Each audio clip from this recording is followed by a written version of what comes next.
All right, all right, all right. Happy Tuesday, everybody. Hope everybody's having a great start to the week. And coming off the July 4th holiday, soaking in some sun, depending on where you are in the country, I guess, with this wackadoodle weather that we're having. I saw the other night when I was doom scrolling at 1 a.m. couldn't sleep, and I came across on Instagram this reel of it hailing. I don't remember where it was, but it was hailing, and a brief news flash or whatever. You know what? I don't know if we're in like a Ghostbusters movie or what's going on. Cats and dogs, pigs flying, all the things. If the Stay Puft Marshmallow Man starts coming down down the road in New York City, I think we're gonna be in trouble. But we got it. We got housing news, and that's what we're talking about every week. I'm your host, Jen Sylvester, and we're here talking about the craziness and what's going on in the housing market this week. It never disappoints. There's always something going on, especially right now, and a lot of uncertainty, which is I'm going to try to do my best to clarify. The topic of this week are properties coming off the market. 50%, some new numbers came out for June. 50% home sellers are taking their houses off the market. And it's not quite, sometimes the numbers are misleading in these articles, which is what we're going to talk about today. But the fact of the matter is that there's a lot of home sellers that are just giving up and saying, you know what, uncle, I'm out. It's it. I'm going to wait till next year, or, for a multitude of reasons. So I got the poll started. So I'm interested in your thoughts on why you think home sellers are taking their houses off the market. There's a lot of guesses. There's a lot of opinions on that in the news these days. Some are on point, and some, as always, some are not. So make sure you check out the poll. If you have any wins, I want to hear from you guys. If there's so much negativity. If you guys have any successes this week, got your offer accepted, got an offer on your house closed. You know what? Maybe you packed up some stuff in your house. You're decluttering, and it's been taking you 6 years to get started, and you got started. There's no bounds on a win. A win, in my book, is a win, because wins, even the smallest win, is momentum, and that's a good thing. So let's celebrate it. Share those wins, and then if you have any questions during this live stream, just put QQQ before that. It just helps me as I'm monitoring the chat, because I do every week. I do these solo, and as I'm skimming through the chat, it helps me just get my eyeballs right on those questions, so that I don't skip over it. And if you are watching this on the replay, by all means, pop the questions down in the comments. I do my best to answer questions. It does get a little bit challenging sometimes, time-wise, to go through every question and every comment after a couple days, but I will, as always, do my best. So let's see what's popping. Let's see what's popping before we dig in. Let's see what's popping in the chat. We've got Cactus Lonesome in the house. The reason I'm giving up high inventory, no interest. Yes, yes, yes. That you are not alone on that, my friend. Angie in the house, I'm having a great day, actually. Leslie's chiming in from Pflugerville, 102. Ouch, yikes. We got Miss Sage in the house. Hotlanta, Sandy's checking in, fantastic. And we got Teresa come from West Virginia. Fabulous, fabulous. And Sandy celebrating a win. I packed a box today. You know what? Take it. We'll take it, because you know what? I hear from you guys all the time about your challenges with, getting ready to sell, especially if you've been in the house for a while. You collect a lot of stuff, as we do, and you know what? It's tough. It's tough to get started. So, speaking of getting started, before we dig in to the topic on hand, got some breaking news to chat about. Hot off the presses. So this article dropped today. Today is the 15th. Gosh, I'm losing track on what day it is. Already the middle of July. So earlier this year, there was this gentleman, Mike Chambers, who he made headlines. He is, I believe, he is a an athlete, professional athlete. Wanted to sell his house. He got frustrated. Imagine that with the real estate agent choices and just and lack of choices with how to hire a real estate agent, that he just decided to go and do it himself. So he sold his house on his own, but now he has he's gone viral. He launches an AI seller platform. So this is very interesting. This is something that I talked about last year when the NAR announced all their changes. Last year during my live streams, I said that things were going to change. It was going to shake up the industry. I did not think it was going to have huge impact on direct impact on traditional commissions. However, what I think is going to happen, and it has been happening, is all of these alternatives, because it isn't a one size fits all. I mean, the fact of the matter is, you want to go buy a t-shirt and you have 40 different types of t-shirts to choose from. Well, then why is there only one type of real estate service? There isn't. And so there may be two or three, but it's starting to diversify. So anyways, this gentleman, this is a Colorado homeowner who went viral on social media while attempting to sell his house on his own, has taken matters into his own hands. Mike Chambers, who tried to sell his house on his own, documented the resistance he faced along the way. Colorado is a little bit tough on for sale by owners. He has launched Ridley, a home seller platform that leverages AI to do some of the tasks a listing agent would normally do. Ridley provides homeowners with access to the MLS market reports, attorneys, AI chatbot to answer questions, comparable market analysis, and vendors, among other services, to aid the home selling process. And if the homeowner prefers a human to the platform for any stage, Ridley can connect them with one through a partnership with brokerages, which also allows sellers on Ridley to list on the local MLS. That's important because it could remove a huge barrier in for sale by owner transactions. Colorado is super tough on for sale by owners. Not that way in every state. Massachusetts, you can sign up for, $100 with a company that does only MLS listings and list it yourself as a for sale by owner on the MLS, or even, for, $500, that type of thing. MLS allows it, but Colorado is one of those that has some resistance. It says, the platform launched Tuesday, and he says the goal is not to fully replace an agent, unless you're like talking robots and whatnot that have a brain and can adapt. Then that's not going to happen. But he says he says it's to empower, and actually, like, I have some comments on this, but he goes on to say, this part I like, he says, to empower consumers to have the tools they need to navigate it, but also to able to call on people throughout the process. Ridley Concierge is there to support you at any stage if things get tricky. So, it goes on, the article goes on to talk about his challenges and whatnot, what he faced and why he did launch this service. So this is super interesting. As a practicing real estate agent, from the standpoint of being in the trenches, being in the face-to-face, elbow to elbow, sometimes very messy transactions and difficult situations. Although this is good, this is going to be good for some people.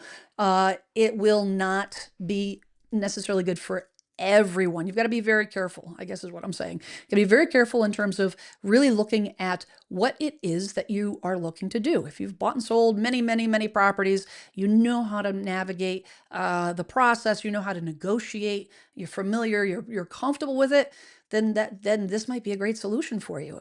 If you're looking for, if you have any kind of an estate situation, or a complicated, sell and then buy another property at the same time, or you're trying to move from state to state, anything of that nature, or somebody's going into, retiring, going to assisted living.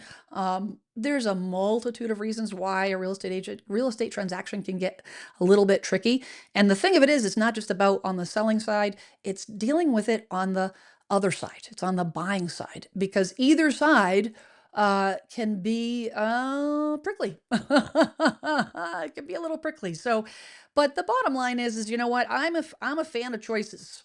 I'm a fan of choices. I'm a fan of, knowing what your options are. And the reality of it is I don't know. He doesn't cover the costs and whatnot. I would suppose it varies depending on what you're looking to do. But you know what?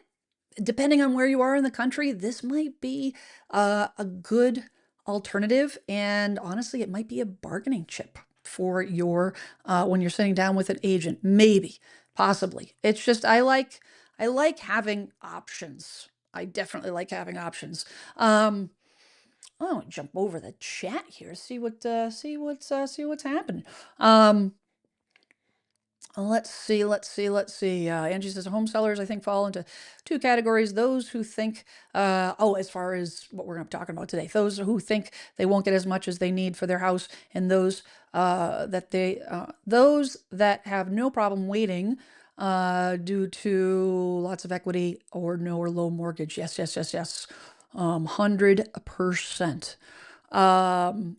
Robin Vine Kleiss says, I decided not to sell my house right now. I don't want to take a huge loss after soaking $20,000 into repairs.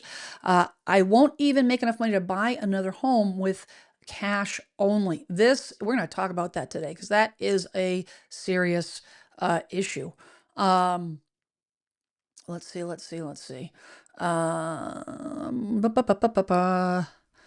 Cactus Lumsen says, I'm trying to sell, but market has died here.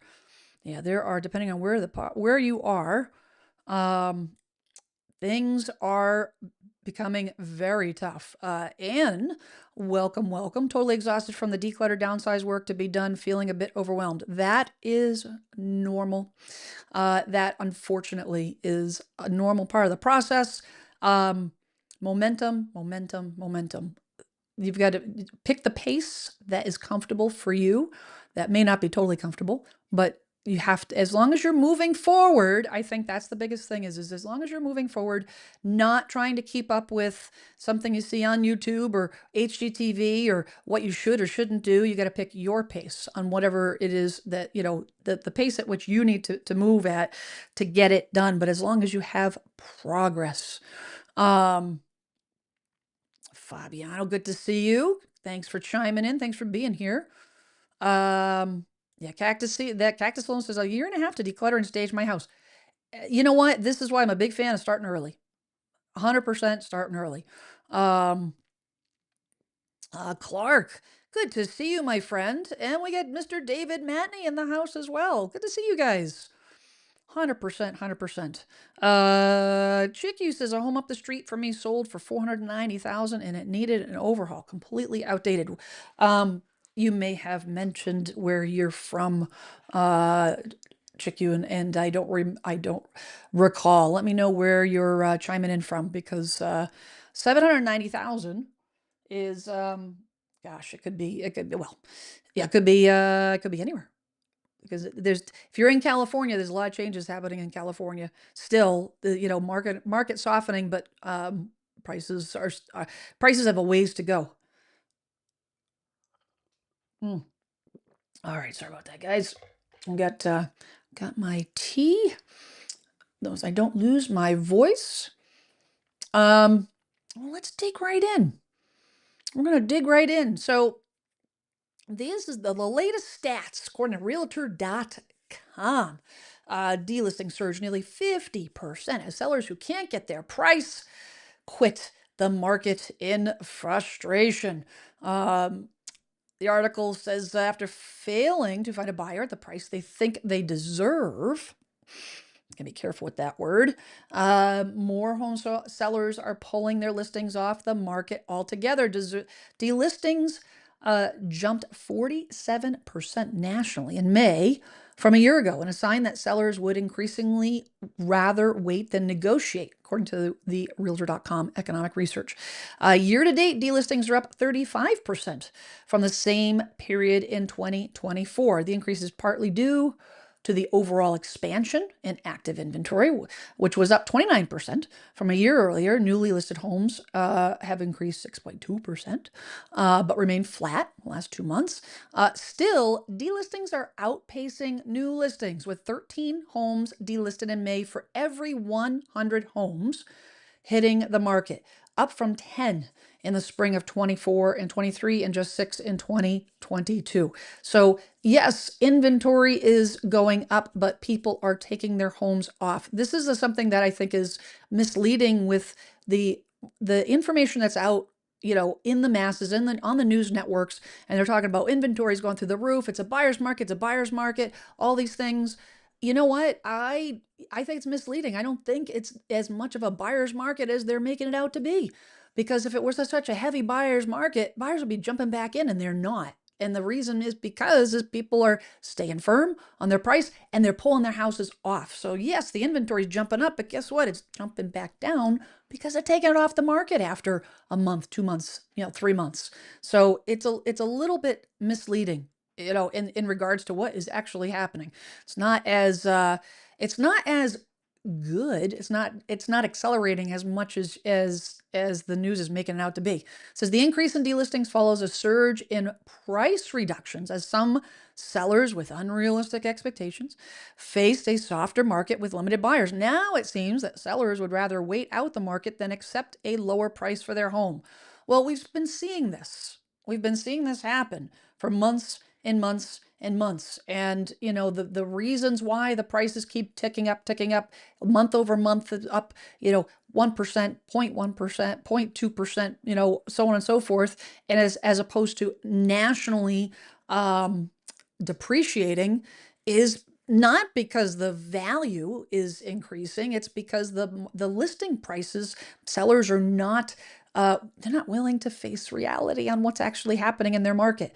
It says, unlike past housing cycles where falling prices pressured underwater homeowners to sell, today's homeowners benefit from record high levels of home equity, so they have the flexibility to wait it out. That sentence, I'm going to read this again because this is so important. Because everyone that says houses are crashing, people are underwater like crazy, and there's a lot of headlines with people being underwater on their homes and foreclosures and all the things.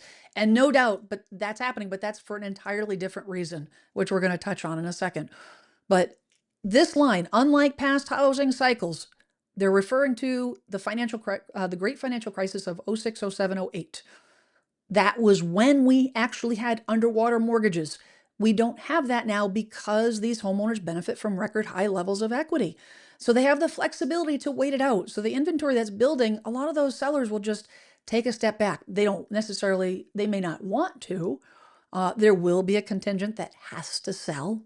And again, we're going to talk about that in a minute. But there is a large contingent of homeowners that are just tapping out, but they're going to come back on the market at a later date. They're not giving up entirely. They're just the sellers are pressing pause. The sellers are pressing pause. It says this allows many sellers to withdraw their homes from the market if their asking price isn't met.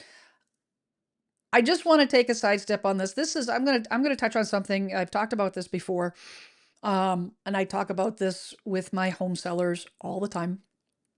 And this is a touchy subject. And I hear it all the time in the chat. I hear it in the comments that, my price is my price. And I'm going to wait and get my price.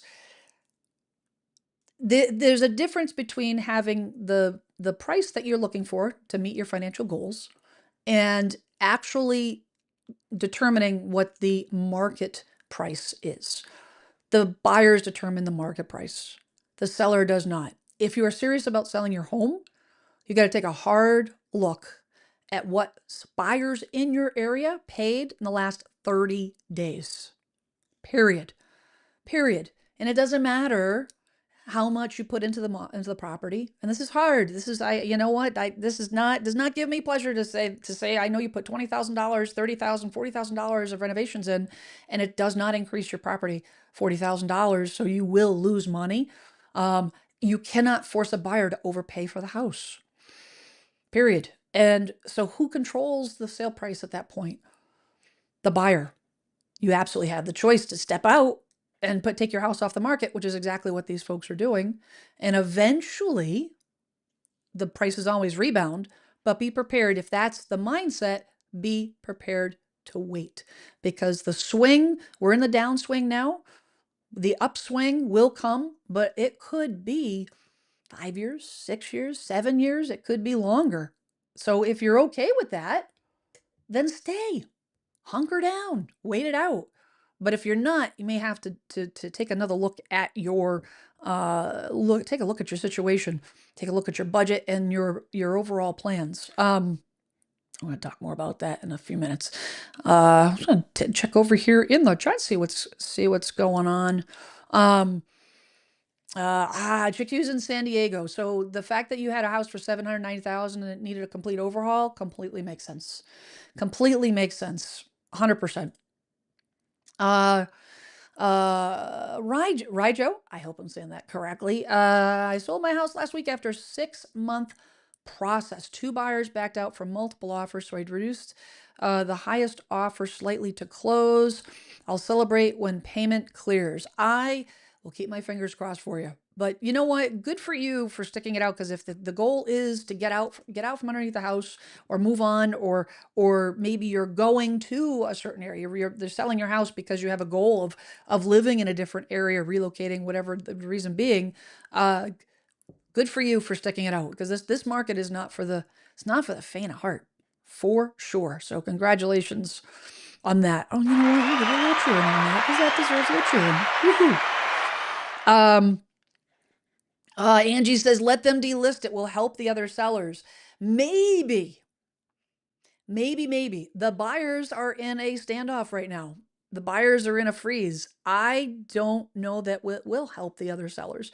I think it might get us stuck, because I think that the existing sellers that are there, the buyers that are out there now, they're not budging. A lot of them are sitting tight. And I don't know. I don't know that it'll actually help.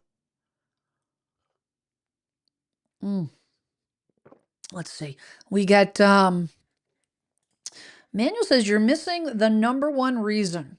Sellers are looking for COVID prices and not getting it. I just bought new construction $70,000 less than equivalent home. Yes. And you know what? For sure. I mean, that's I don't, not sure if you're referring to what the items in the article, but definitely just mentioned that a few minutes ago, that sellers are not being realistic, and that's 100% on point, Manuel. 100%. Yes, Angie says, an expectation of what home is worth is not real money. It's worth what it sells for. Should also make the house you're moving to cheaper. Hopefully. It depends on if you're moving from Florida to Massachusetts, Florida to New Jersey, Connecticut, it's going to be tough. If you're moving from the Northeast down to southern states and to those states that are seeing the most movement in prices, totally. Let's see here. JK. Let's see. That's what they used to call me in high school. My last name is Kurkowski, so they used to call me JK. Bought my house last year because the seller was really aggressively priced to sell. The only way to do it. Yes. Love it. That's the way to go. Miss H says, Jen, with the prices from the homeowner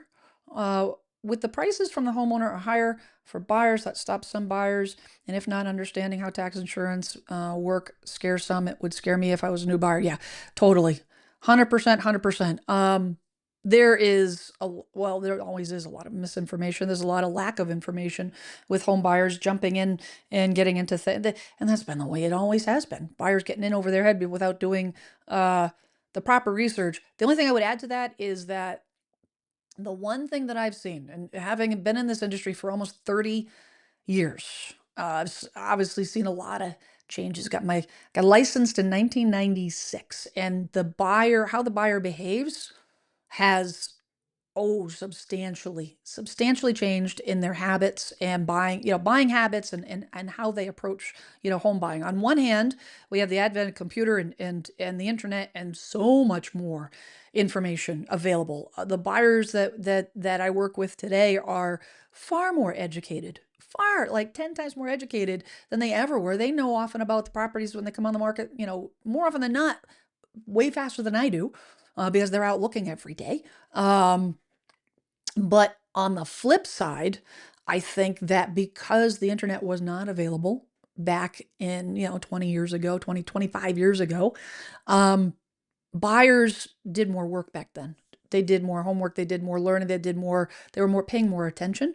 I think that we're, just as a side note, I think we're in a society where people are waiting to be spoon-fed information, and you can't approach it that way. That's what gets you in trouble. You can't always rely. If you have a great agent, fantastic, but you cannot assume, unless you've done your due diligence and vetted out your agent, you cannot assume that you're going to be able to rely on your agent for the agent to tell you everything that is important, like the taxes and taxes, homeowners insurance, HOA, all the things. Let's see here. Da, da, da, da, da, da. Uh,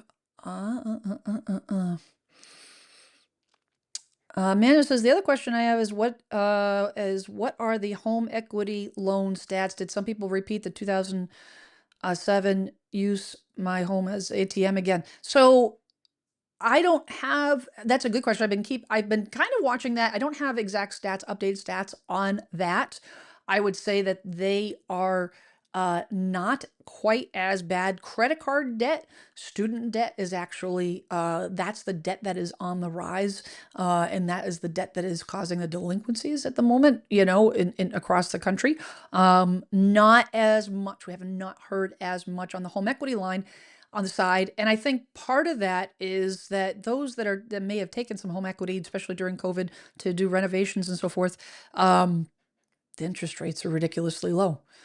So it really depends, but that's something that we will definitely be watching for sure.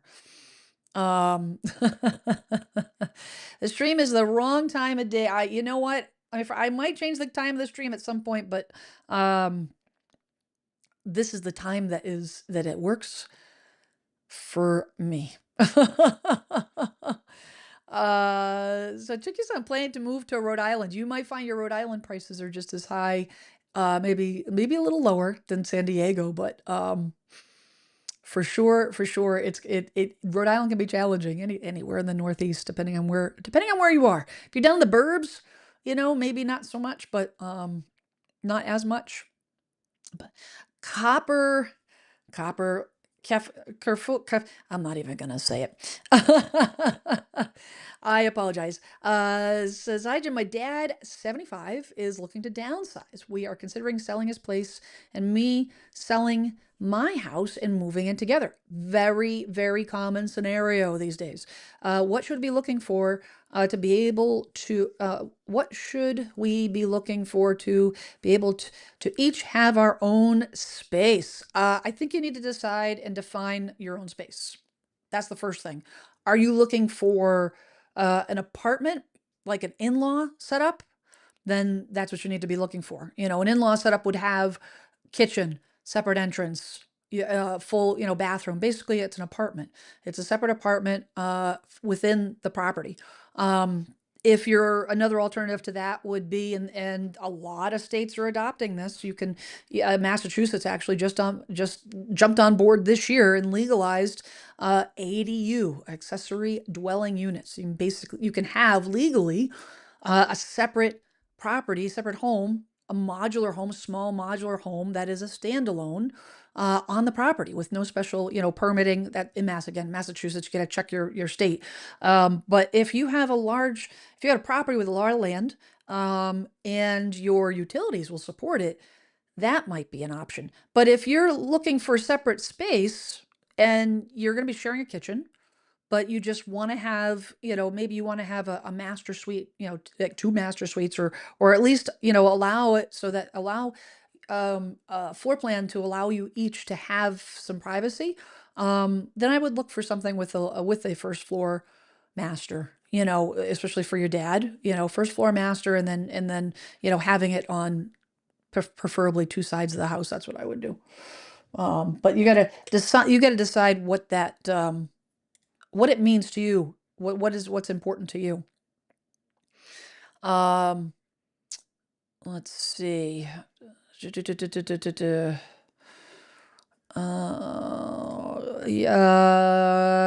Lang says sellers are removing listings because they shouldn't have to lose money to compensate for deflation.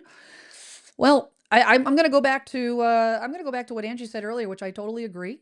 And I'm going to say that money that you never had is not money lost. Values that are on a piece of paper are not real. That's like playing the stock market, having your stocks jump up 100% and then they drop down 50%. You lost. Did you actually lose? Did you physically lose that money? Nope. Not unless you actually spent it. It's just, it is hearsay. It is not real money. Home values fluctuate. They've been fluctuating for as long as we can track home prices. They go up, they go down, they'll go back up again. So a seller won't lose money. They just have to wait. They just have to wait and then try to time it if that's what's important. But as I always talk about, I don't ever recommend, unless you're an investor, don't try to time the market, because the timing of the market will seldom match up with what your personal needs are. Period.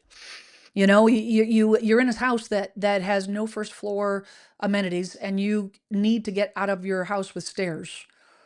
You're going to time your market. You're going to wait 10 years for the market to flip, so that you can get more for your house.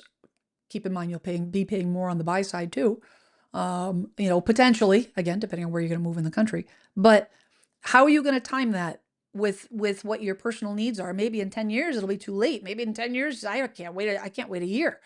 What if you have a house that you inherited that, the property, you have a family member that passed away, and now you're going to hold that property until it appreciates? No. No, you want to dump it because of the carrying cost. But anyways, I don't mean to get all soapboxy on that stuff. I want to jump back to this article actually, because in that Realtor.com article, it talks about that Phoenix is actually leading the nation in properties coming off the market. So that 13 homes out of every 100, the highest ratio in Phoenix was 30. So you've got, you can see up here with the graph, the darker the color, the more properties are coming off the market. Not surprisingly, as the market is shifting, and you know what, and it's going to be a lot of reasons. You've got people down in the Florida area, all this South Coast area, this whole South Coast area is dealing with, the whole country, but we have natural disasters, which are hiking up the cost of insurance. They're hiking up the cost of HOA fees, and that is putting strain on the home sellers to get out of there. And, that indirectly affects the price of what they want to get out of the house. So if they put the price on, the house, and it's all of a sudden it's a little bit too high. But the added factor is they've got increase in inventory. And increase in inventory means competition. More competition, that is, in any market, is going to put downward pressure on prices. The neighbor down the street's charging $5,000 less, the exact same house. The buyers are going to flock to that house instead of yours. So something to keep in mind. It says that the trend is especially noticeable in the South and West, where inventory has surged back to pre-pandemic levels and prices are flat or falling. This is with median home list prices essentially unchanged over the past 2 years. It's clear that many sellers remain anchored to peak era expectations. While the market may be becoming more buyer friendly, sellers still hold a trump card. Delist the home and fish for that high asking price at a later date. Nationally, 20.6% of home listings have price reductions in June, up 2.2% from last year. And Denver led the nation in price reductions with 34% of all listings. They're carrying a price cut in June. Phoenix and Austin, Texas closely followed in price reduced share. Daniel Hale, who's the chief economist over at Realtor.com, says this year's market is a study in contrast. Buyers are seeing more choices than they've had in years, but many sellers, anchored by peak price expectations and upheld by strong equity positions, are deciding to step back if they don't get their number.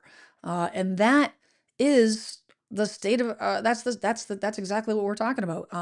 Says even with more homeowners withdrawing their listings, buyers still have a greater number of homes to choose from than any other time since since the COVID-19 pandemic. And I actually wanted to bring up a graph about that. I wanted to show you actually. Here it is. So this is actually, I'll show you where the source is, Fast Company. So these stats are July 9th, which would have put us at last Wednesday. Resi Club put these stats together. They do emphasize month supply of inventory. I talk a lot about that here. Month supply of inventory is the measure of the market. So when you're looking at your local market, you're meeting with your agent and you want to know what the health of the market is. If your agent says, oh, it's a buyer's market, oh, it's a seller's market, there's a lot of inventory, you ask them, well, what's the month supply of inventory right now? They should be able to tell you in a heartbeat. Because here's the thing, the month supply of inventory is how long it takes for every single home in a given market at the current rate to sell completely to zero. No new listings, boom, spigot gone, turned off. The rate at which homes are selling, if that continued, how long would it take to completely wipe out every single home that's on the market? A balanced market is 5 to 6 months. 5 to 6. A lot of the areas down in the South Coast regions are more than that.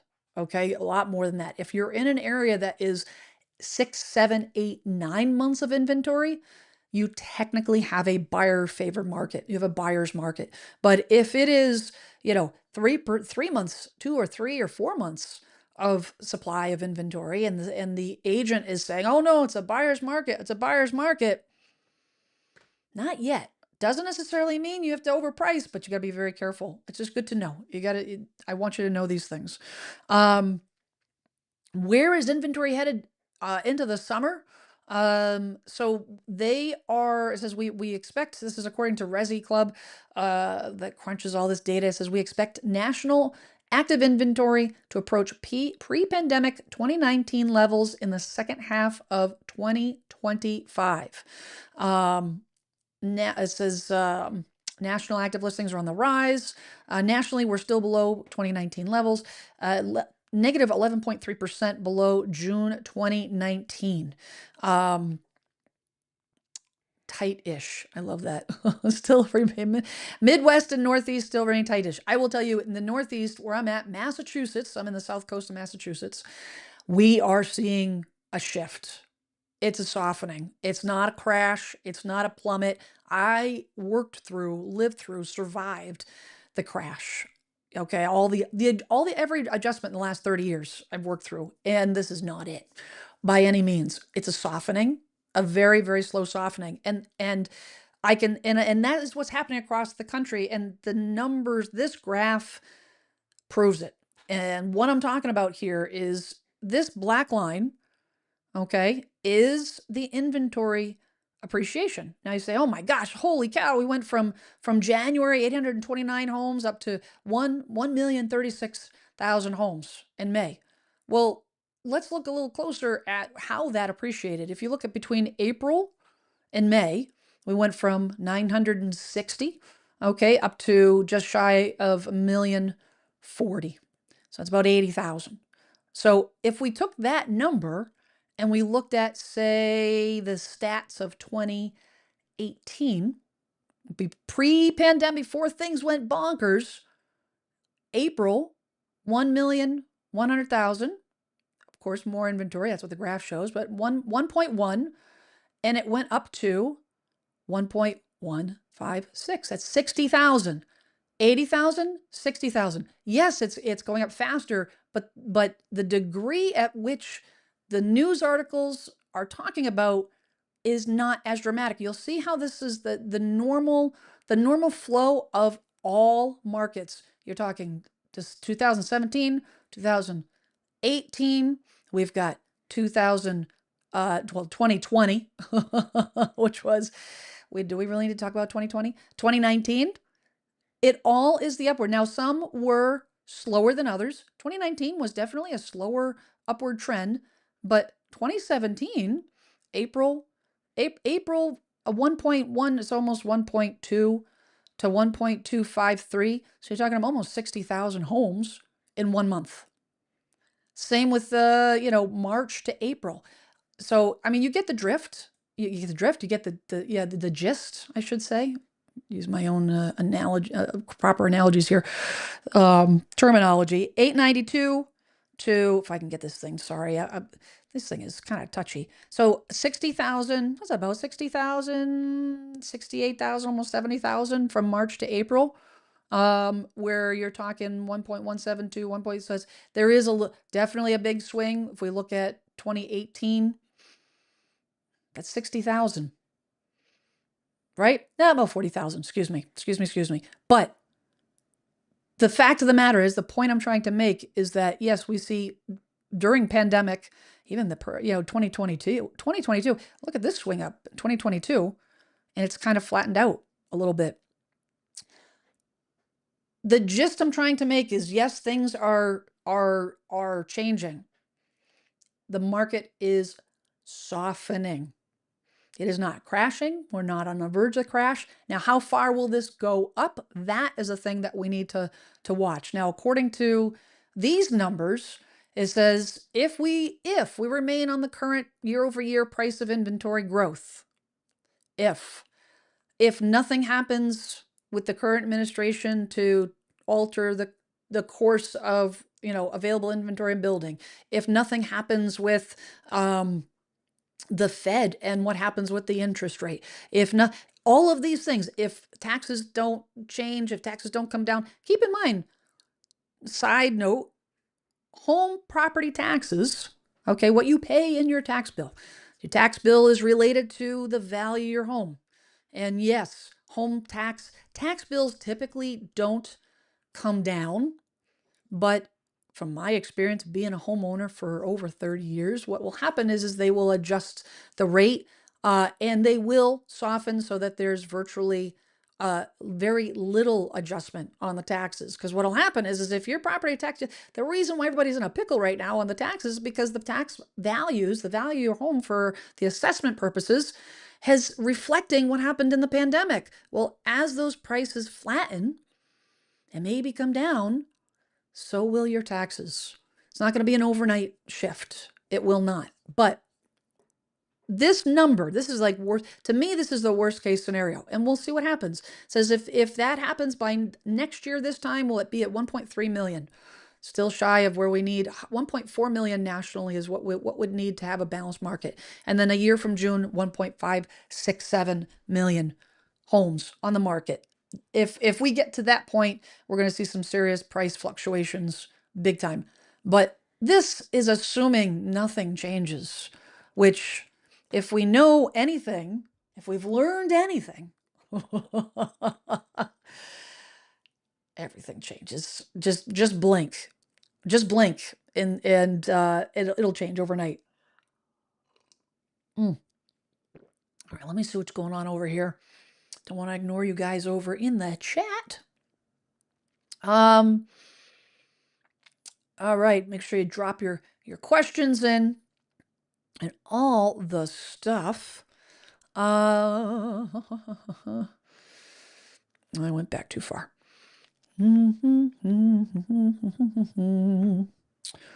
Okay, this is when a producer, behind the scenes producer, would be really great. Let's see. Lou says when Florida cuts property taxes, rates and rates drop, prices will increase again. Yes. So that's the thing that the one thing that I've noticed, there's a lot of comments about, getting the interest rates to drop, which could be a linchpin, is a linchpin with a lot of folks not pulling the trigger on moving right now. The problem, it's a double-edged sword. If those interest rates drop, that will be the reason a lot of buyers become unfrozen, because once their rates drop, they can afford more for the same amount of money, and they'll go out and they'll deal with some prices that are a little higher and make those offers. So it'll which will drain the inventory, which will drive up the prices, and so on and so on and so forth. That's how we got to where we were during COVID. That's how we got to where we were in COVID. The low interest rates spearheaded the craziness. The availability of money spearheaded the craziness. And everybody was home and they were bored, wanted something to do. So they decided to sell their house, I guess. Let's see.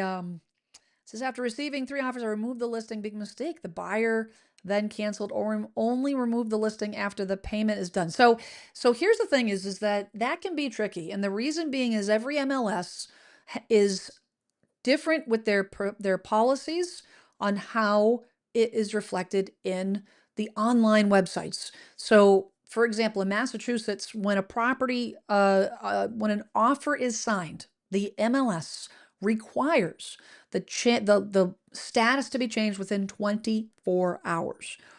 That then gets transmitted because all the Zillow, the Realtor.com, the Redfins, all the different, websites, the portals out there, every single one of them is connected to a local MLS. That's where they pull their data. That pending status will be reflected in Zillow the next day. Can't stop it. We can't sidestep it. We do have, in Massachusetts, we do have pending under contract. So we have a first step when the offer is signed, and then we have the contingency period where we have a purchase and sale agreement, an attorney reviewing the purchase and sale, and home inspection, any inspection the buyer is going to do, usually within the first 10 days to 2 weeks. And then after that point, it goes to under contract while the rest of the contingencies, the mortgage contingency is satisfied and so forth. But not every state is that way. A lot of states don't reflect the current status, and they don't list it as under contract. So it really does depend on what state you're in, on what the policies. Just like Texas won't publish what properties are sold for, which I guess I can understand, but also why? Why? If it's available in multiple listing, it should be available to the public, in my opinion. Why do the real estate agents get to be the only ones that have access to that information? That I have big issue with. I have big issue with what you do with those values. That's where my job is because I have experiential knowledge of 30 years of transactions, 1,000 transactions over the last 30 years, and I've seen how different marketing strategies, how interpretation of the comps can affect, a marketing strategy. But the actual core data, the public should be available to get that. But anyways, Miss H says, when I bought over 30 years ago, remember the magazines? Yes, that listed homes for sale. That's what I used and made me do way more research. Yes, than what we do now. I literally, Miss H, when I got into this business, I had to take the MLS book, which was published every 2 weeks, photocopy the page with all the listings. I literally photocopy and then cut the listing, which was a little tiny square, black and white, no pictures, none. And drive by the house. And that's what I would do. My route, if I had somebody who was going to look at 5 properties or 6 properties in a day, I would drive that route with my photocopy atlas map. I tell me that wasn't dangerous. You talk about texting and driving, like, I've got my map in one hand with my highlighted thing, and I'm trying to drive and look at the map at the same time. That's what we did. But 100%, it was far, far more work, a lot less information. New changes for mortgage qualification loans. I hear you can use your rent payments and will no longer rely on FICO scores. So you know what? I saw that article. I did not dig into it, so I don't have a whole lot of I don't have a lot to comment on it because I haven't researched it. But the gist of it was that yes, they are now, and some lenders actually did take into consideration rent payments to a certain degree, but it wasn't a widespread process. No longer relying on FICO scores. They're always going to rely on FICO scores, but I do hope that they will rely less. I think FICO scores play too big of a role in buying a house, unfortunately.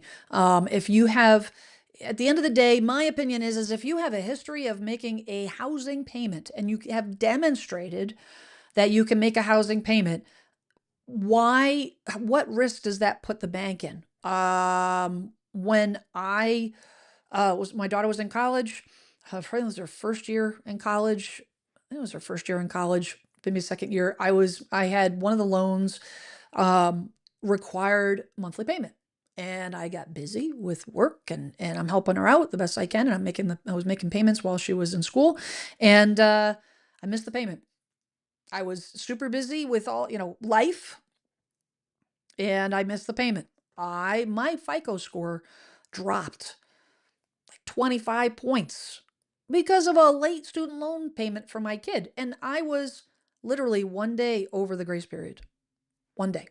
Now, moral of the story, I fought it, wrote letters, got it reversed, FICO score went back up. But the fact is why should the FICO score? That does not determine my ability to pay my bills on time. I am always on time. I have worked hard to get my FICO score to where it is, to get my credit, all the things.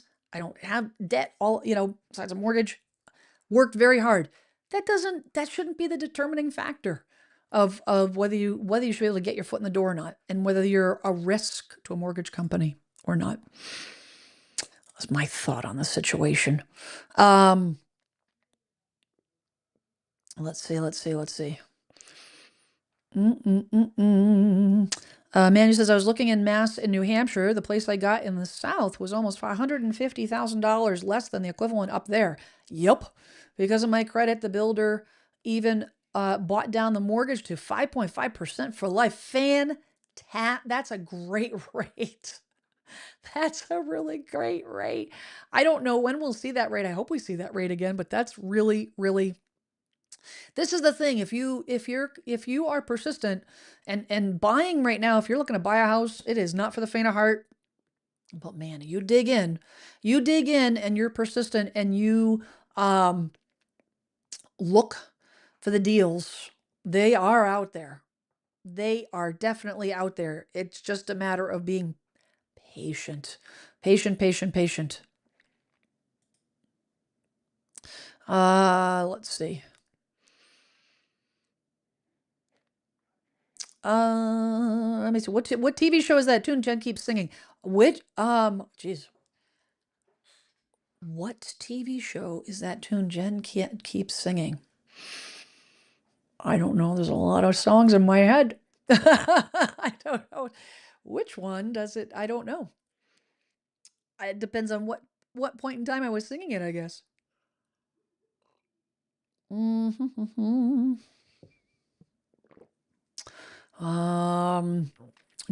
not yet, Linda.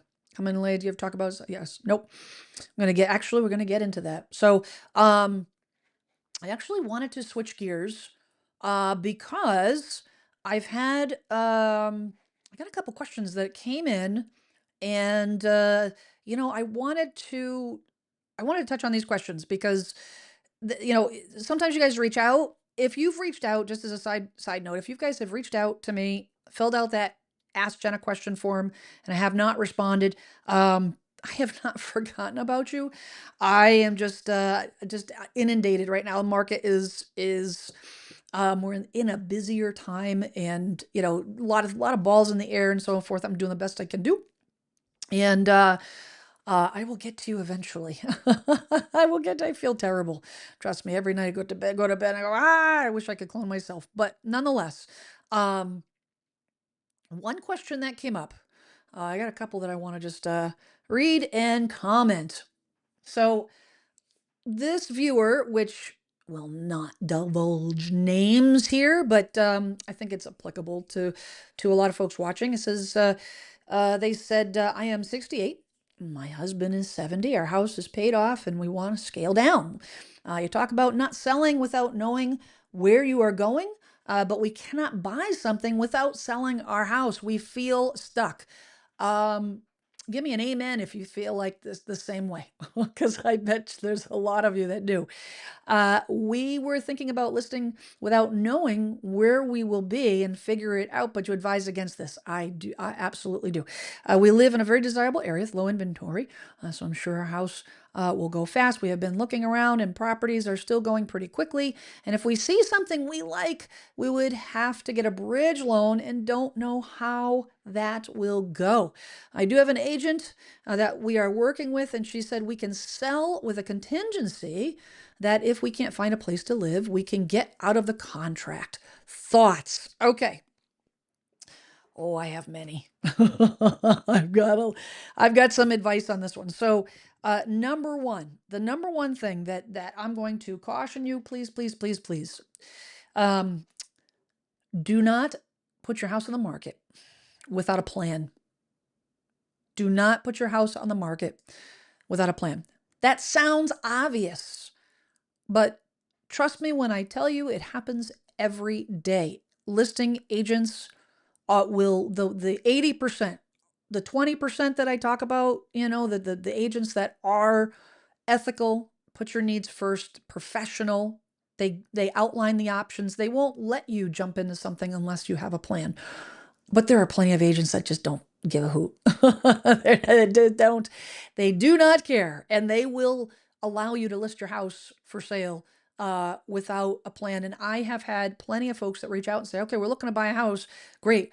What's your timeline?" So I said, "Well, we have our house under contract, and we have no place to go, and we have to close on this date, which is totally unrealistic." They're in a pickle. They're in a pickle. Do not, out of fear, a lot of home sellers do this because they're afraid that the house isn't going to sell. So they want to get a jump on it because that anxiety gets the better of them. So number one, you have to have a plan. Now, what is that plan? Oh, you have lots of options. Now, the first option, and depending on what your move is, if you're moving to another state, you are say moving from Massachusetts down to Florida, or you want to go to the Carolinas, you want to get out of Arizona and you want to move to the Carolinas, or you want to go to Utah, whatnot. You have a general idea of where you want to live, um, but you don't know exactly within that area the communities that you like. You haven't scattered it out. You haven't spent time living there, and you're not quite sure, but you want to be in that area. An option might be to rent. Sell, get into a rental. I would recommend finding a rental before your house goes. Try to find a rental. At least not necessarily put a deposit on it, but at least find a couple places that are options when your house goes on the market so that you can have that waiting for you when your house closes. That will give you the option to cash out, move into the rental if you have the funds to do this out of the sale, the proceeds of your sale, and then it'll give you the freedom to start looking. Now, the downfall of doing something like that is it does eat into the funds that you just cashed out on number one. Number two, if the market shifts, you might find yourself under pressure to buy something that you may not want to buy. In other words, if you aren't finding what you want to find, or maybe you find a rental and you say, you know what, this isn't exactly where I want to be, you might have to go to plan B, which is, start looking in another area, which, extends your time frame on that house finding process. It does afford you some flexibility. When you go to make an offer on a property, then you don't have that home sale contingency. You've got a pocket full of cash, hopefully, from the sale of your property, and that does give you some leverage. Again, depending on where you're moving to. Now, maybe that's not the option. Maybe you say, you know what, that isn't an option because it does require you to move twice, and I really don't want to do that. I want to move from one house to the next without stopping in between, which is totally, totally doable. More complicated, a little trickier. You've got to make sure that lining up all those dominoes to fall at the same time. Again, not impossible. It happens. It happens all the time. It's just a little trickier.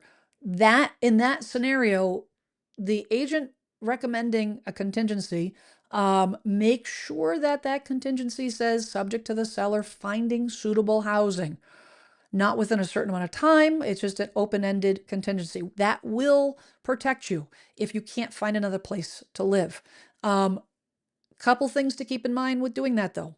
Number one, you will potentially lose some buyers because a buyer that is ready, willing, and able, and they make an offer and they see a home with a home sale contingency, that is an open-ended situation that they may not be able to move into. If that buyer wants that house, they may not be willing to wait for an undetermined period of time until they can actually close on that house.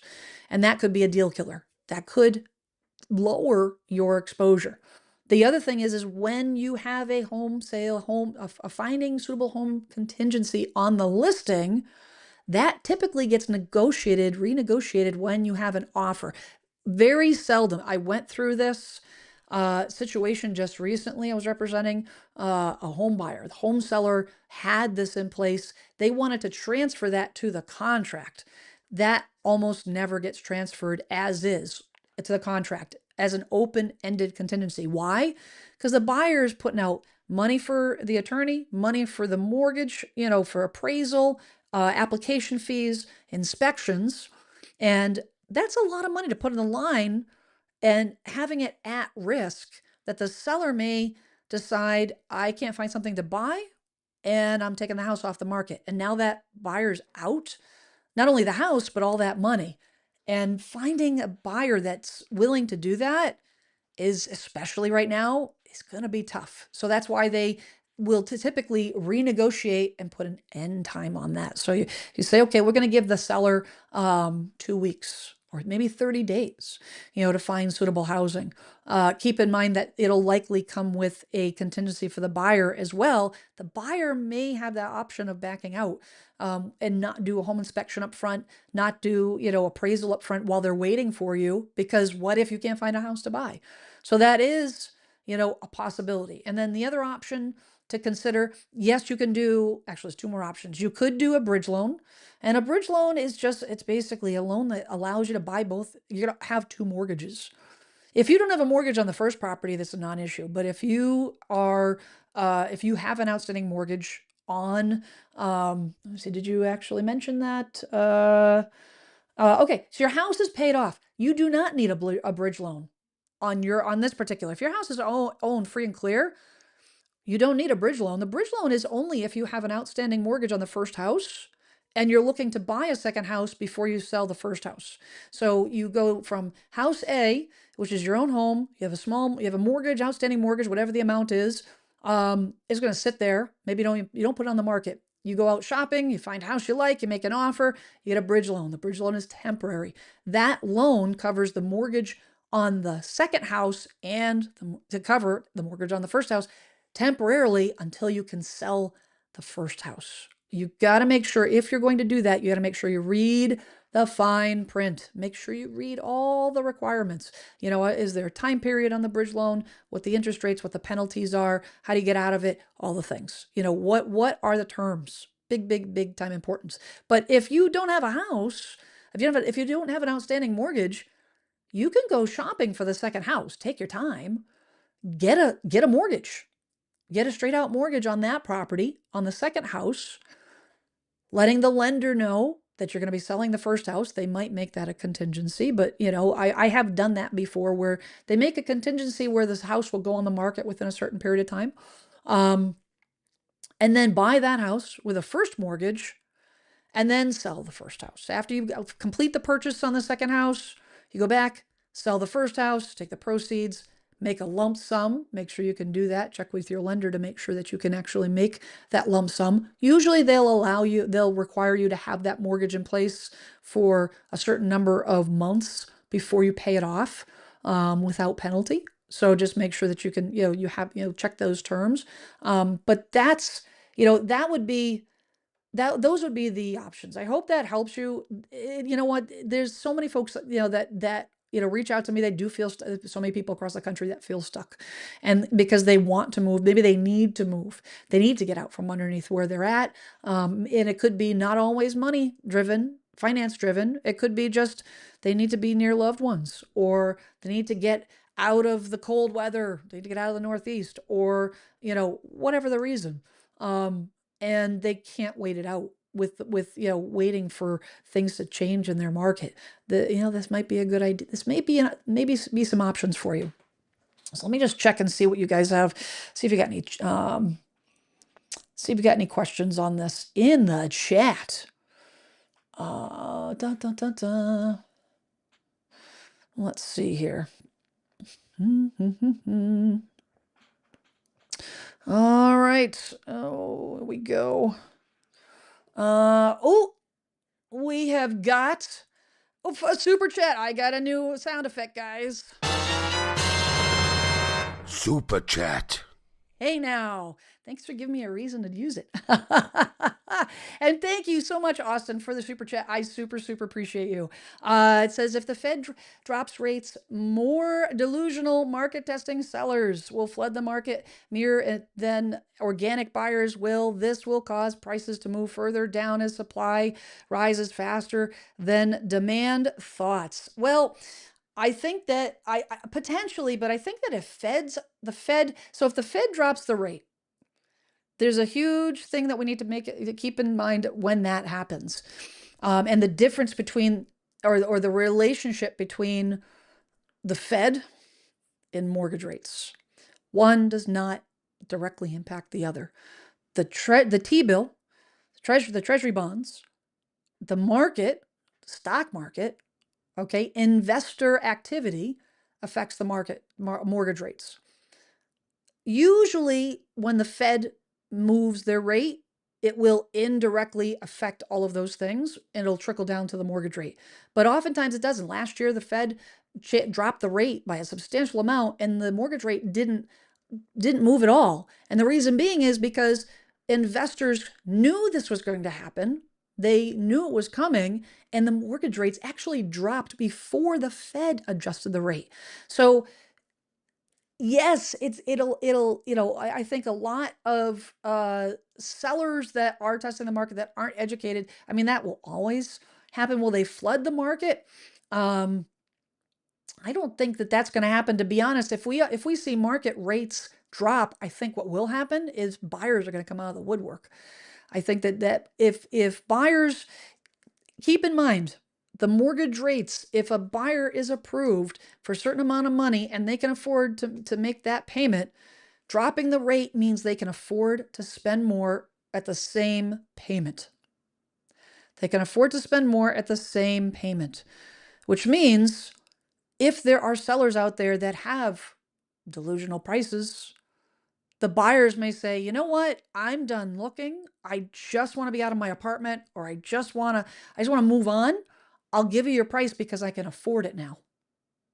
That's how prices go up. Because now the neighbor sees that this house sold here.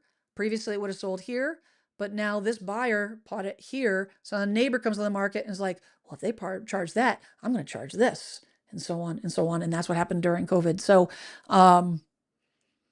we got to keep that in mind. But thank you so much, Austin, for the super chat. Super appreciate you.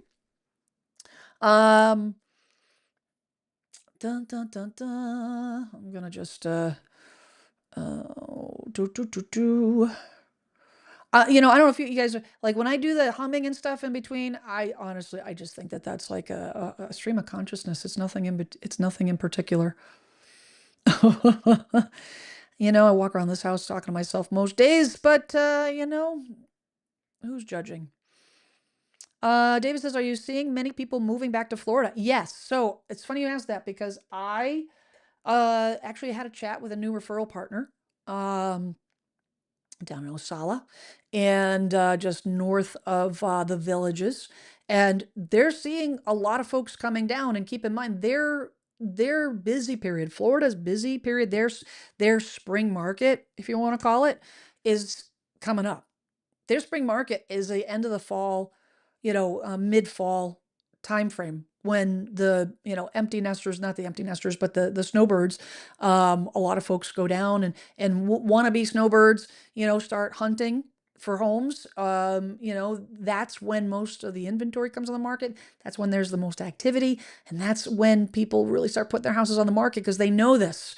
So we're getting into their busy season. We're approaching their busy season, and she says people are buying, and I see this. I mean, homes are starting to go under contract.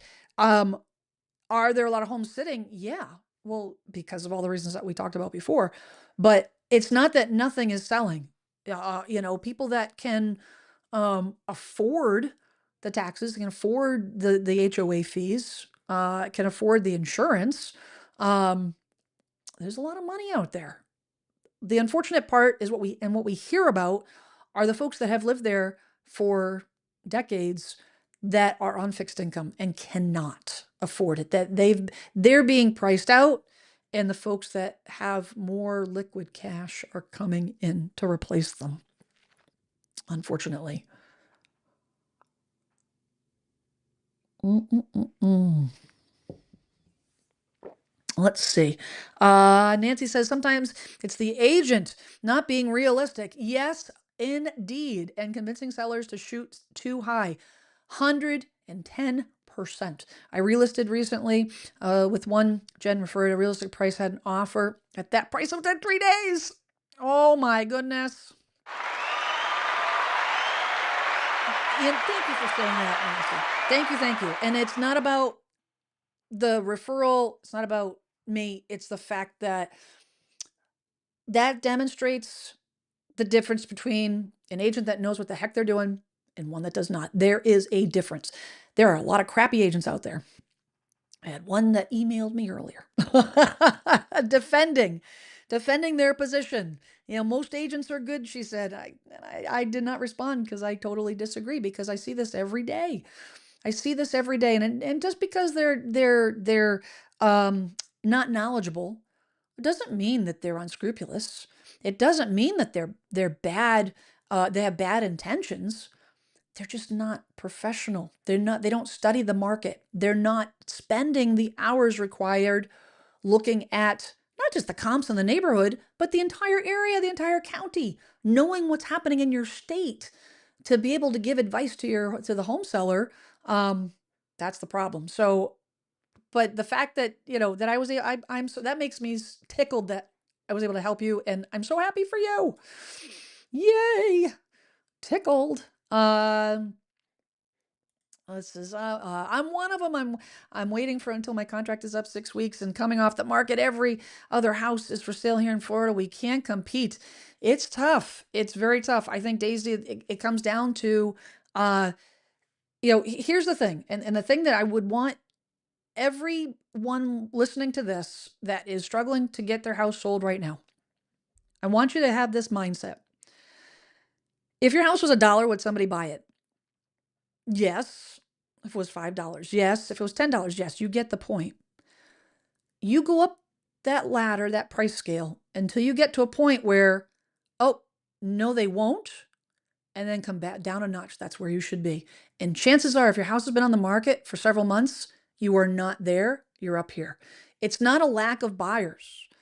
The buyers are there. It's just they're not moving because you're not giving them a reason to move. And I know that's hard. And I know that that's not what you want to probably hear.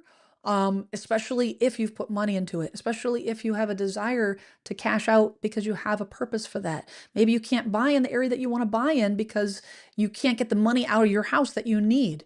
And I totally get that, 100%. But the reality of it is the buyers don't care. The buyers don't care. What price is going to have that house move? And we're not talking about bargain basement prices. We're not talking about giving it away. We're talking about fair market value. Start at $1, you work your way up.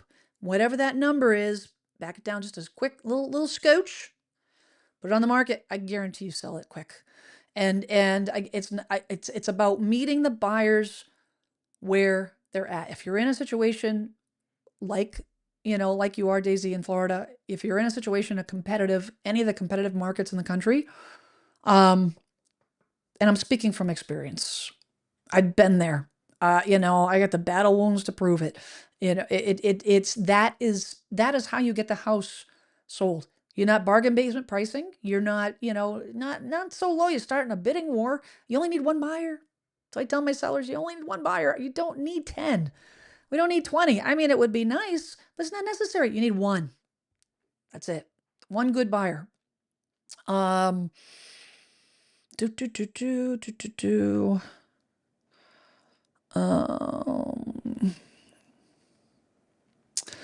Da, da, da, da. Let's see. Nancy says, now I get it. I'm in Houston. It wasn't me or my house. It's our whole area. Yes. I love your handle. Oh, great. It's Amy. Oh, I might have to start a channel, yeah, a Google channel. Yeah, with that. Oh, great. It's Jen. I love that so much. Anyways, question, are my chances of seeking better, are my chances of seeking better if I'm in the upper end of properties in my area and it's a unique property with 18 acres? Are my chances of maybe of selling any better if I'm in the upper end of properties in my area? So it depends. I wish I could give a straight answer for you on this one. It really does depend on where you're at. It depends on the neighborhood. It depends on how you fit in. If you, for example, live in an area that is, I'm going to use the outlandish example. You're in an area that is contemporary homes. That is the norm. The newer construction. New, with the accompanying amenities and all the things, and you live in a log cabin stuck in the middle. It's probably not going to help you. It's probably not going to help you even if it is on 18 acres. If you live in Western Mass, if you live in Colorado, Montana, open air, open area. If you live in an area where farmland, you live, is it subdividable? I always look at a property. And the question I always ask is what is the highest and best use? Whenever I have a property with land, what is the highest and best use of this property? And what does that mean? Well, you have 18 acres. Can it be subdivided? This is not what you want to do. This is what the potential is. Can it be subdivided? Yes, you'll have to do some, a good agent will do this, will help you with this, but check with the zoning, check with the town building requirements. What kind of frontage does it have? What's the minimum buildable lot? So on and so on and so forth. Again, doesn't matter what you want. You'll be gone at that point if it's sold. But could somebody buy that and subdivide it? Could, if you live in an area that has a lot of farmland, what's the per acre requirement for farming in that area? Is it something that is, desirable for that type of a buyer in that area?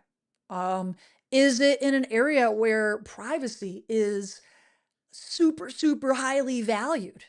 And 18 acres, nobody knows that you're there. Yeah, totally. So it really depends. It really, really depends. I mean, I always say try not to be the nicest house in the neighborhood because you're pushing the ceiling on what the values are in that neighborhood. But if you've got a unique property, it's a different ball game. Let's see. If you know a general area, could you sell and rent for a year? Yep. Yep. And I apologize. My chat that I'm looking at doesn't have the time, so I don't know if you asked that before or after my early ramblings. Um, um, RPGGT. Some young people are giving up because too many repairs and high payments. High payments, yes. Too many repairs makes me sad. Too many repairs. I think that I agree with you. I think that a lot of the younger buyers, a lot of the young people are intimidated because they were not shown or they don't have the desire to learn how to take care of their house. It's just, I've seen it. I have absolutely seen it, and to be fair, a lot of these younger buyers, especially if they're getting into it with married, maybe they have a young family, they're working, both parents are working full time jobs, and they just don't have time to make repairs. But even then, I mean, I bought my house with my husband at the time, 2000. It was at 2000, and it was right before we had our daughter. Um, it was a year actually before we had our daughter, and we, even after my daughter was born, we continued to work on the house, just chip away, slower rate, but we didn't shy away from it because it was, we were willing to roll up our sleeves. But yeah, I agree with you. I 100% agree with you. Let's see what we're doing on the chat here. If you guys haven't, or the poll, if you guys have not answered the poll, make sure you get over there because I'm going to close that in about a second. We've got about 139 votes, which is awesome. Let me know, chime in. Oh, the results are very interesting. Let's see. My neighbor, Angie says, my neighbor just sold their house with a contingency to find a home. Sold in 10 days. Whoa, 49,000 over asking. You're in California though, Angie, for sure. We're going to add that in there. We're going to rent before buying to find the neighborhood we like. Yes, yes, yes, yes. Got Michael from Mesa, Arizona. That is not how you say it, but that's Mesa, Arizona. Sorry. Involuntary what do you call it? Dialect change, whatever.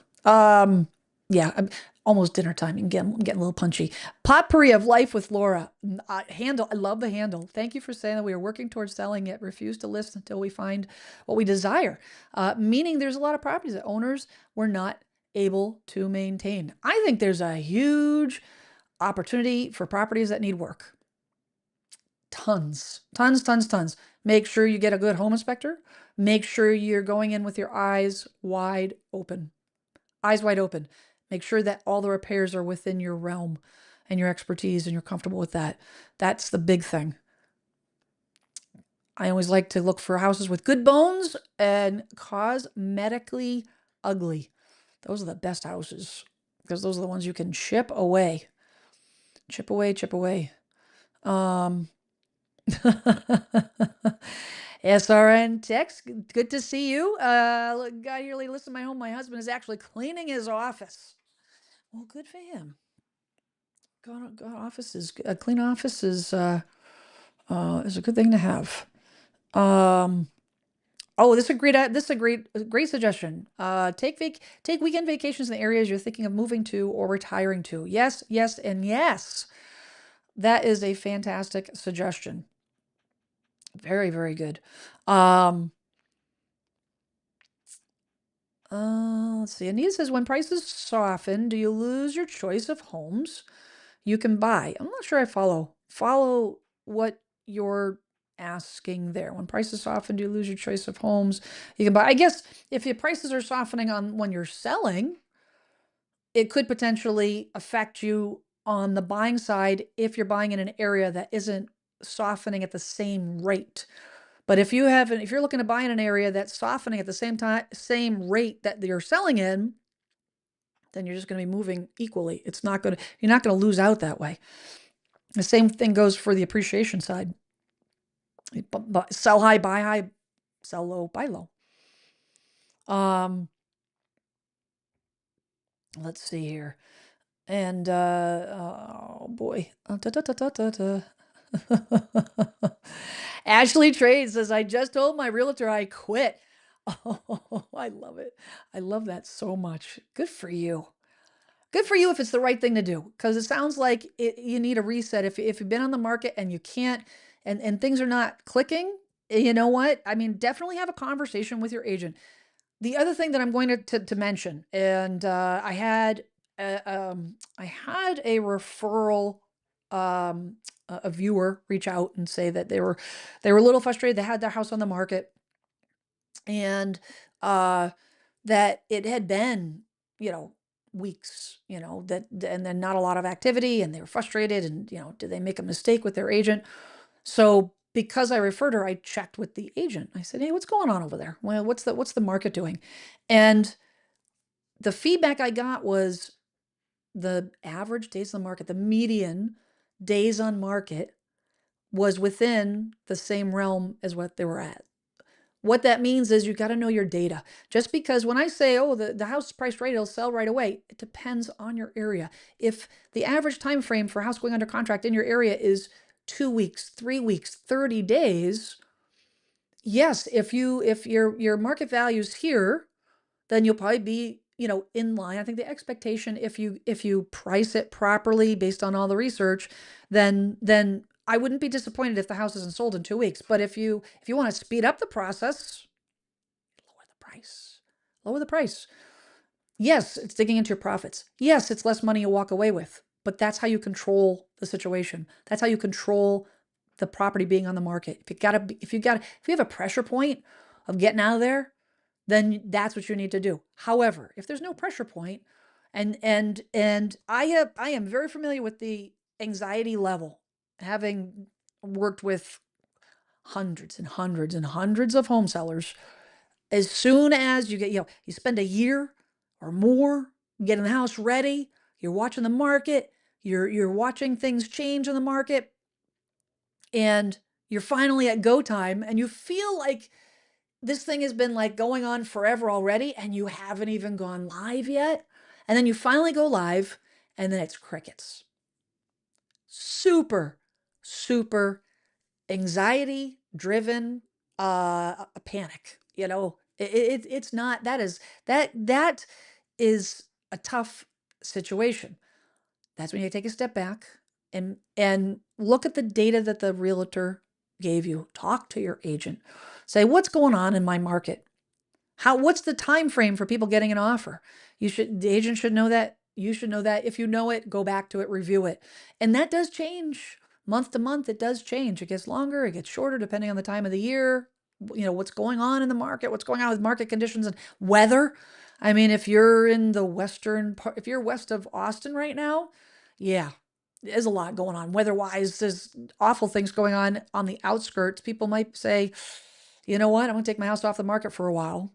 You're out of the danger zone, of course, with all the flooding and stuff. But it really depends. It really, really depends. But you got to manage those expectations. Um, let's see. We are older, but we do not want to. But we do not want a fixer-upper. And I'm not talking about just painting. People simply do not keep their homes cared for. It is discouraging, as we are always improving. I know exactly what you mean. I have seen that change over the years, big time. I have been in properties that are only 10 years old that are in a fraction of the condition of my 50-year-old house. And it is not because I live in a castle. If you've watched any of my videos, little glimpses of, my home, my living room, a little tiny, it is comfortable. It is clean. It is updated, but is not, it's not lavish, but it's my home and everything's maintained and all the things. That is not the norm anymore. People were in a throwaway society, and it is not all, but that is very much has influenced how people take care of all of their things. Um, it's bonkers. I pulled in totally off topic. I was visiting a friend. No, I was visiting my aunt in Western Massachusetts this weekend, and pulled into to the park to her driveway, and she's like, "Oh, is that a newer car?" I said, "No, 2017 Highlander. And she's like, "Oh, it's amazing. It's a new, looks, clean." And my mechanics are, they're always, I go to the dealership and get my oil changed, and they're always trying to try to get me to trade it in, all the things. I garage it. It's in a garage. That does help, but I keep it maintained. I have it cleaned. I clean it out. I don't, I don't destroy it. I take care of it. That's the world that I live in. Wasn't trying to brag there, just trying to make a point, make an analogy. I'm gonna close the poll. And okay, so the poll: what is the biggest reason home sellers are giving up? So you guys voted high mortgage rates, 16%. Uncertainty about the market, 23%. Buyers backing out of or low offers, 28%. And the number one reason that you guys think that sellers are giving up is lack of affordable homes to buy, 33%. That is the situation. 33%. That is crazy. I appreciate you guys doing the poll and participating in that and all the things. I appreciate you guys all being here. I appreciate you guys participating in the chat. I just love you guys interacting, all the things. And this is the highlight. I very much look forward to this every Tuesday night, 6 p.m. Eastern. So, you know what? I'm gonna grab some dinner. I hope you guys can join me next week, next Tuesday, 6 p.m. And you know what? As we're closing out here, as as you're heading out into this uncertain situation, this uncertain world, uncertain housing market, do your homework. If you have a real estate agent, push that agent for information. Make sure that you go above and beyond and do your own research. But make sure you know what your options are. There's always options. Make sure you have them. Make sure you know them so you can make the best educated decision for you. Make sure you be kind to each other. Check in on your neighbor, especially in this crazy weather we're having wherever you are in the country. It looks like no one's escaping crazy weather these days. Check in on your neighbor. Be kind. And as I always say, before you judge, if you don't see eye to eye with someone, before you judge, please seek to understand, because you might be closer in your thought process and your values and where you stand on a subject. You might be closer than you realize. Food for thought. Everyone have a great week. See you next Tuesday. Same bat time, same bat channel, 6 p.m. Eastern. Have a great week, everybody. Ciao.